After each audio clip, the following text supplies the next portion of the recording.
Welcome into this week's episode. I am Chris Helms, your host of Who's the Champ. You know, one of the things that when I started this show, one of the things I wanted to focus on was, besides professional wrestling and also mixed martial arts, there's another craft that's right here in Charleston, South Carolina, and making a big craze in South Carolina right now. The Olympics back in 2004, they made female wrestling an Olympic sport. And if you ever seen female folk style wrestling, freestyle wrestling, whatever you want to call it, if you ever seen it live, there's some aggressive people. And I got two people in the studio with me this week. I want to bring in husband and wife duo Trent and Whitney. Welcome in this week, man. I'm so glad to have y'all both here with me. Thank you for having us. Thank you so much for having us. We tried to do this earlier, and little problems happened with just me and Whitney. Was that like, you know what, Trent's here, let's bring him in too. You both are the head coaches for RB Stall High School, the boys and the girls. I'm hitting my microphone. So one reason I brought y'all in here is earlier I got an email about a very special event that's near and dear to you both. Is the Collins Rose Classic. Whitney, let's start with you. Tell me exactly what is the Collins Rose Classic. So the Collins Rose Classic is an all-girls wrestling tournament. It's open to SCISA and the high school league. Any girl in South Carolina who wrestles, whether it's middle school, JV, or varsity, is the place for them to come the week before their qualifiers, whether it's their upper or lower state qualifiers for those in high school on varsity, or for the Carolina Invitational that just recently added a girls division on January 24th at Gilbert. And the Carolina Invitational is like the state championship for those two levels. That's great, to have and everything. You both being from RB Stall High School. I mentioned on the show before, I'm a graduate. I'm a former wrestler for Stall, so I'm a little favorite to Warrior Wrestling. Trent, how does it feel to have this all-female wrestling tournament to be at your school and so many great praises coming along with it? It's mind-blowing how much support we've gotten throughout this 2 years that we've been putting it on, and the turnout for it as well. Women's wrestling in the state is growing rapidly, and we just wanted to put a spotlight on the sport to make it known. So I mentioned earlier that female wrestling has just been put in 2004. It was put in the Olympics. 2024, USA showed out 2 gold, a silver, and a bronze. And that tells you what the impact of female wrestling is being brought to the forefront now. What's the story behind this tournament going on, this classic, Whitney? So the Collins Rose Classic is actually named for our youngest daughter, Collins Rose. She was born on January 4th. The day she was born, she got rushed to the NICU. I had a C-section, and we had a match scheduled that night. And I told Trent, I was like, you might as well go coach. So he went with the kids to Military Magnet, and they FaceTimed me, and I got to watch the tournament. And then through the years, like for the minute we got out of the hospital, both me and the girls were back at it, that side, watching, cheering. My girls don't know anything else other than wrestling season. They learned to walk at Stall High School. There's videos of them going down the hallways in their walkers, of the wrestlers. They'd come pick them up at tournaments. And I remember one time we were at state, and our kid got off the mat at state, came, picked up Caroline, went and sat in the bleachers. And they've kind of always been like our little mascots. And so through the following year, they realized that Colin's first birthday was on our first region match against West Ashley. So they got cupcakes and they sang to her. And then last year they realized again that we were gonna have a tournament on her birthday. And they're like, it became like a joke that we should host an all-girls tournament and name it after Collins, because her birthday would always take a backseat to wrestling. So through joking with my kids about it, I was like, if y'all are serious, like if you will really do the work, I'll put on a tournament. And they're like, absolutely. So like my captain started calling local florists to see if they would donate roses for us. And it just kind of all came together. And so now we have the Collins Rose Classic, and it is an all-girl tournament. The boys work the tournament. Our male coaches help and volunteer to run the tournament. Obviously, Trent's just coaching at the tournament. So, well, not just, that's a big thing in itself, but that's what he's doing. But it's a great way for everyone to come together and just really show the support to these girls, to show them that they matter, that the work they are doing is equally as recognized and celebrated as the boys. So the classic is January 17th. Yes, sir. Wrestling starts at 9 a.m. So, man, y'all expecting a big crowd. Like you said, it's the second one. We just saw some images from the first event. And from what we talked previous, it's like you had a great turnout, a great love for this. Trent, seeing the love and support that's coming with female wrestling and coming its way, do you feel like, your boys have a lot to live up to, seeing what the female wrestlers have done? I mean, does it help your team be more motivated to see what the girls are doing now and the attention they're getting? Absolutely, yeah. Well, the girls are in the weight room or the wrestling room doing the same practice, doing the same workouts, learning the same moves that they're doing right beside their counterparts, the boys. So the amount of support we see going both ways it's unlike any other sport, really. I've never really seen that kind of companionship and camaraderie. So the first chance the boys get to come support the girls, they're all over it. Absolutely. Being on the mat myself and everything, and we talked off camera about the training that actually goes into it. Football players, baseball players, softball players, they train earlier in the week for a game later on. You could be rolling on the mat and training for 2 weeks for 6 minutes, 2 weeks later. The conditioning that comes with amateur wrestling and in the high school and the middle school level, how would you compare it to playing football, playing baseball? There's nothing to compare it to, really. The amount of conditioning you get out of wrestling it's a whole different level. You learn to make decisions while you suffer, and we always say just embrace the grind, because that's what it is.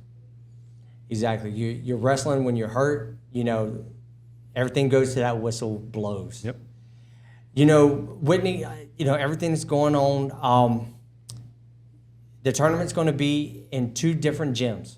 You like you said, you've opened it up to Skiza. You got JV, middle school, varsity. What can we expect when we go to this Colin Rose Classic?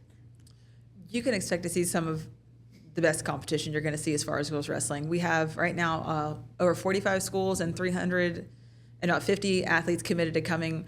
Out of those 45 plus schools, several of them are in the top 10 across the state. So Rock Hill's committed to come. They're bringing their team, and they are the #1 team. They're defending state champions. Last year and again this year, you will see a lot of the same matches you're going to see at those individual state championship. And it's just a really great day of wrestling. And the other than just great wrestling, you're going to see a different side of sportsmanship, because these girls will be in the corner braiding each other's hair, hyping each other up, and then they'll go out there and just tear each other apart. And then as soon as they get done, they're like, oh my God, that was so great. And they're back to being like, they just take it, win or lose. They just have really good spirit about the whole thing. And they're just there to enjoy it and have a great time. So it's just an amazing thing to see as a whole. So most people that look at wrestling that is now, they've heard of Greco-Roman, they've heard of freestyle. Folk style is kind of new to the scene. I would say about maybe 4 or 5 years. Can y'all describe what the difference between folk style and freestyle and Greco-Roman is? So folk style has been the high school and male collegiate style for years, since the beginning of it. Freestyle and Greco are completely different animals. Yes, it's still wrestling, but there's a point system that's different. There's different rules for Greco and freestyle. Because I was actually introduced to, I don't want to say how old I am, but, when I wrestled first stall 20-something years ago, it was freestyle at the time. And then I joined my cousin at a tournament in Myrtle Beach, and they kept saying folk style. I said, you're saying the wrong thing. It's like, I was out of the sport for a little bit, then I came back in, and so like I was like, what's the difference between it? And like Whitney was speaking earlier, the girls can be braiding their hair, and then they get on the mat, and I just see some intensity. And Trent, you'll understand this, that you're wrestling the guys on the mat, and you're hating them for the rest of the day. You might see them a little later on, and you remember when you got pinned, or you were outpointed. It's amazing to see. It really is, and I encourage anyone that has any interest in it to come see this, because it's going to be something that they never seen before. We talked a little bit about the Olympics, and we talked about some of the wrestling that's going on. So with you both coaching at Stall and everything, female wrestling at Stall has been there for what? A couple years now, just not too long. It's been sanctioned in South Carolina just the past few years? Yes. Okay. Yeah, we've had girls that have been on our team on and off during our time there. Me and Trent both started in 2014. I actually teach at the school. Trent actually comes in after he works his regular job to coach. So, but we've had girls, not as many as we had now. The sport's definitely grown, even in-house, quite a bit. And now we're in the position to sanction our team. So as far as South Carolina goes as a whole, it's either you're co-ed, which means you're basically a boys team, or you can, as of this year, sanction to be a girls team. So it's kind of a weird divide, because if you sanction, you can only wrestle girls. And if you don't sanction, you essentially can only wrestle boys, other than 4 additional matches that you can do that is just for females. But the direction we're going is South Carolina will have a sanctioned girls sport, and it'll just be what it is. It'll be girls wrestling, same as girls basketball, same as softball, everything else, where it is just a girls sport. So some of the pictures that I showed earlier, there's some beautiful pink trophies. And so the funny story behind it is that y'all's girls actually designed like the trophies and the prizes that are winning. Can you tell me about someone winning a crown? Yes. So this year we are introducing an award called the Grace and Grit Award. It's named after Caroline Grace, which is our oldest daughter, and it's basically a sportsmanship award voted on by the athletes. So we'll have kiosks set up around that are being donated by Live Productions to work for the girls to walk around, and if they see someone who is being a really good sport, just really embodying what it means to have good sportsmanship, they'll be able to vote for them, and at the end of the day, we'll tally those, and they'll win the Grace and Grit Award. And when we were talking to Caroline about the said award, she told me what she wanted, which is a pink trophy with a crown. And so we showed her like a pink crown, and then we showed her a pink trophy with a crown, and she's like, well, can't they just have both? And we were like, okay. So what we were telling the other coaches, like, just know that a 6-year-old is the one who sat down with me, and we went through, we looked at it, and she helped me pick out what we were doing for what. So it means a lot that she has some buy-in and some stock into it, because she wants to be on the mat so bad. There's just not a program that feeds into her school or our school for a 6-year-old. So right now she does jiu-jitsu, so she can learn all the basics and the foundation, so that whenever she gets the chance, she's ready. Like, she loves to join our practice and teach our kids how to do kiwi rolls, and we have one of our seniors who will wrestle with her whenever she's around and he can. And it's really great for her to be a part of it and see, and it gives her some stake in it, so that one day, hopefully this can be around long enough that I can watch my own girls, compete in this tournament. That would be awesome to see them both in it. And I know, Trent, you have to be proud as a father to know that, your girls want to follow in both your footsteps, to be in a combat sport and be strong in it as well. Does it give you a little sense of pride when you see that? Oh, absolutely. Caroline competed in her first jiu-jitsu tournament in September. It was in September. September, you're right. September. And getting to see her hand get raised, her first time on the mat, and I'm like, oh, yes, that was a proud dad moment. Of course. Now, y'all going to coach them when it's time for them to hit the mat, aren't you? Absolutely. Because I remember my father, he tried to be an amateur wrestling coach. He tried. But he trained me. My stepmother will tell you about all the things we broke in the living room, But he was coaching me from the sidelines. And, I knew he was proud to see me win. I lost more than I won. But, it definitely is a sense of pride. So one of the questions I was going to ask is this a qualifier for state tournament? Nope. This the Carolina.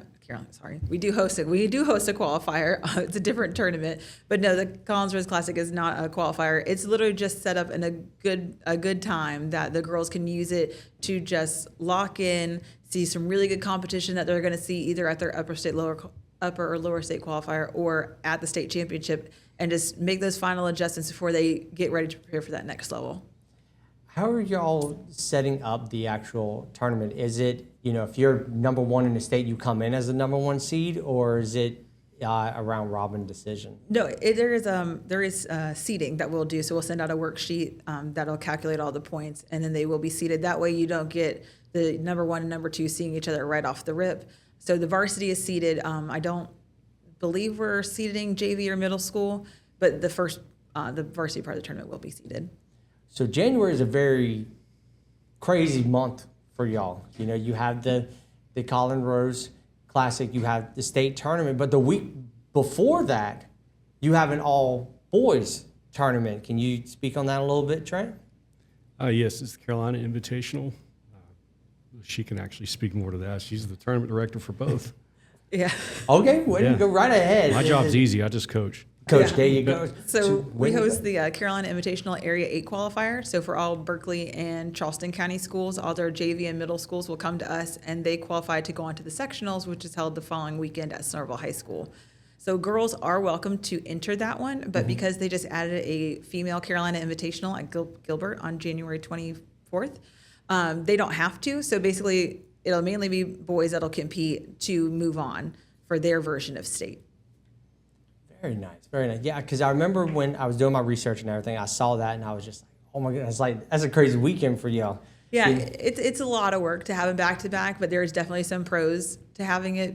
Once you kind of get your footprint for the year, you figure out a system that works, and then you get all the IT running, you just kind of rinse and repeat and do it again. And this year we're expanding to 6 mats. So we'll do 3 in the main gym, 2 in the auxiliary gym, and our plan is to put 1 in the cafeteria. Wow, that's actually my next question. How many mats were going to be out there? Yeah, we've typically done 5 in the past, but just to accommodate growth and time, especially for the schools that are coming from so far away, I want to run a 6th mat just so we can kind of get through the day a little faster and still preserve the end of the day for the medaling ceremony and to give out the trophies and things like that. I don't want to have to cut corners on the experience for the girls at any cost. Like, we don't use this as a fundraiser.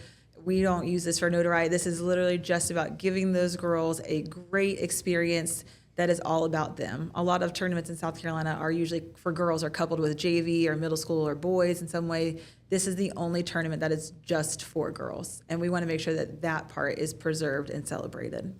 And it's a full family engagement, but also a full team engagement, because if I remember correctly, Trent, with your boys, since they aren't participating, they're actually helping out with everything. Yeah. So I love that fact that it's just not one, even though it's a female tournament, your boys are helping out as well. And I guarantee your boys wanted to help out. They look forward to it every year.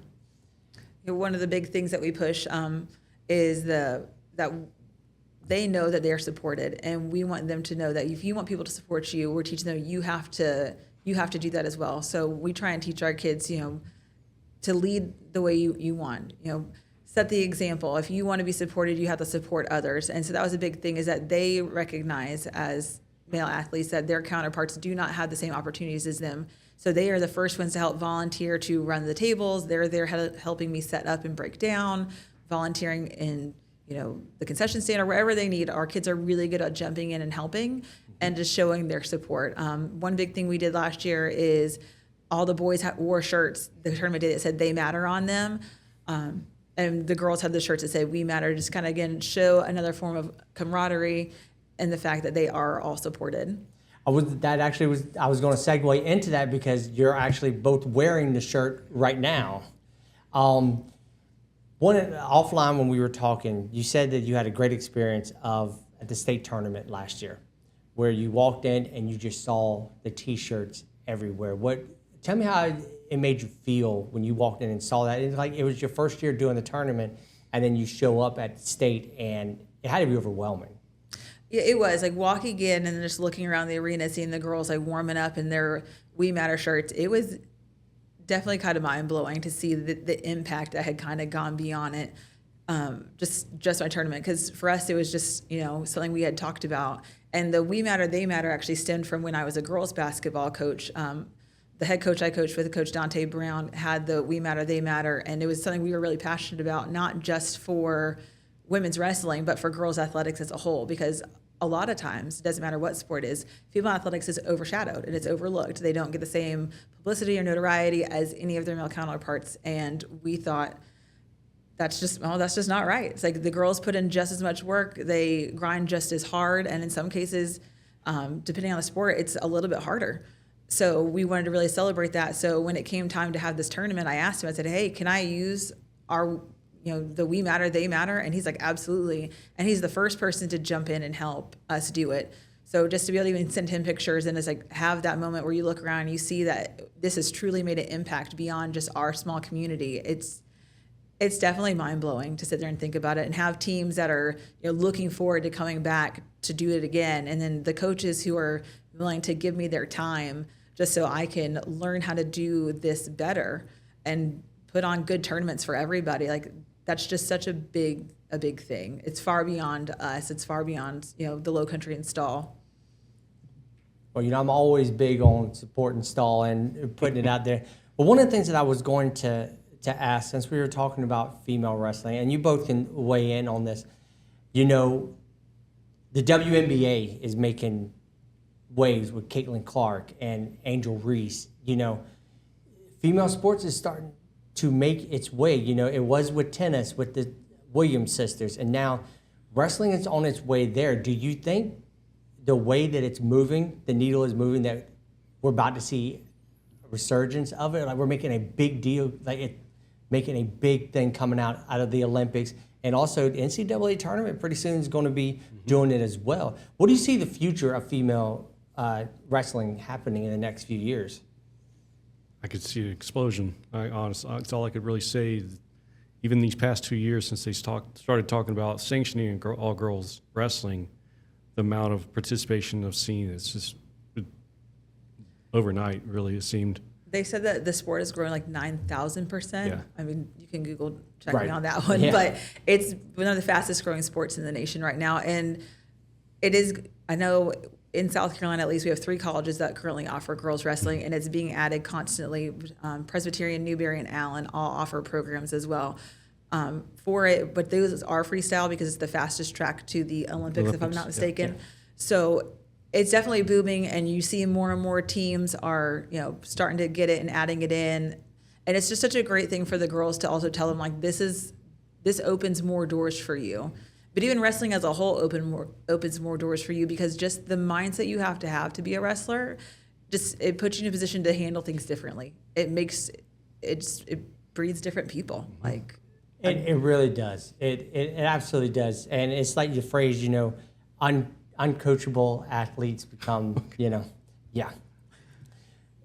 It's going to be hard to believe, but we're only a few minutes away from this show being over with. And the one thing I wanted to ask is, Trent, you're from North Carolina. Yes, sir. Can you tell me the difference that you've seen, because I knew that North Carolina had female wrestling, beforehand, and now seeing it grow in South Carolina. Can you tell me the differences that you have noticed over the years? The difference between North Carolina and here? Yes, with female wrestling and everything. I haven't really wrestled in North Carolina since about 15, almost 20 years ago. But I do see that it's taking over also in North Carolina. My old high school wrestling coach's daughter is on their varsity team, and I think they have their own team now as well. And they're doing really good up there. It's because like we spoke earlier, I had a cousin that wrestled. She wrestled up in North Carolina, went to St. Andrews College out there and wrestled for them. And so that's when I was really introduced into it. And I still say that female wrestling is just a different breed. It's a sight to see. It's the amount of the fierce competitive mentality of some of these girls, and then as soon as they step off the mat, then they're the best friends with each other, and just jumping around doing TikToks, doing dances, and being bubbly. But a few minutes prior to that, they were trying to rip each other's head off. I love seeing it. It's absolutely great. So let's go ahead and let's just wrap this thing up. January 17th, 9 a.m. Tickets at the door, correct? Yep, there'll be tickets at the door. You can buy them in advance online. You can find a lot of our information either on our Stall Athletics page or on the Collins Rose page that we have as well. All the information about that tournament is there, and about the Area 8 tournament you can find on either one of those places. Also on Facebook and our Instagram. And for the boys classic the week before, what time does it start? It starts Same same. time. So weigh-ins at Same 7:30. Wrestling starts at approximately 9, and both tournaments should be running straight through to the end. So we don't typically break unless we have to. We're just trying to get through the day. Awesome. Perfect. Is there anything that I have missed that you want to go ahead and put out there for anything? It's, we've already did the Warrior Wrestling Facebook page, the Collins Rose Facebook page. Is there anywhere else that they can follow Stall Wrestling at? Those are the two main outlets that we do. They kind of feed into each other. So if I post on one, it automatically posts to the other one. But no, I mean, we're here. We'll be there, I should say. But we're open to everyone to come. We'd love for people to see good wrestling in not only the Low Country, but South Carolina. Show these athletes, the boys or the girls, both tournaments. Are just a great way to showcase these kids for a sport that doesn't get as much notoriety as the other ones. I mean, we're in the South, so we know nothing holds a candle to football, but these kids work just as hard. So anyone who wants to come out and support, or people who want to be a part of the program, donate to the program, help us grow, we're here for it. Like I said, our whole mentality behind being a part of this program is not. I mean, if we win state championships and we get state champions, that's fantastic. But at the end of the day, if we make a difference in a kid's life, like, that's the goal. It's the most important part. Yep. So. Absolutely. Well, Trent, Whitney, I appreciate you both stopping in and talking about this. Who's the champ? I'll be out there. We're going to broadcast live from out there so everyone can see these girls in action. Probably pull y'all aside when you got a second, get a couple of interviews. But I definitely want to bring y'all both back in after the tournament and after state, and we can talk more about it. Anytime y'all are more than welcome to ever come on Who's the Champ. Oh, well, we appreciate it. Any opportunity we have to talk about our kids or Stall, I'll be the first one to do it. I love them. I love my school. I love my students. We love our athletes. We treat them like family. I love it. Well, everyone, thank you for joining Who's the Champ.